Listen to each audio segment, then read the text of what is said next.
ગેરકાયદેસર ગાડીઓ ગોચરમાં ચાલતી હતી એ બી બંધ થઈ ગઈ છે। ભરૂચ જિલ્લાના ઝઘડિયા તાલુકાના ઇન્દોર ગામની પંચાયતની ગોચરની જમીનમાં રસ્તો બનાવીને રેતી ખનન કરવામાં આવતું હતું અને રેતી ભરેલ ભારે વાહનો આ રસ્તા પરથી પસાર કરવામાં આવતા હતા। જે બાબતે ઇન્દોર ગામના યુવાને ગોચરની જમીનમાં કરવામાં આવેલ દબાણ દૂર કરવા માટે લેખિતમાં અરજી કરી હતી અને જિલ્લા કલેક્ટરને આવેદનપત્ર પણ પાઠવવામાં આવ્યું હતું।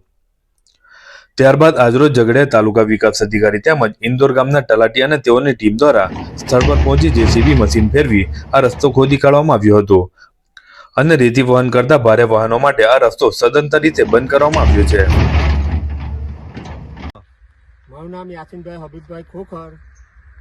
મેં અરજી કરેલી ટીડીઓ સાહેબ, કલેક્ટર, પ્રાંત બધા અધિકારીઓને।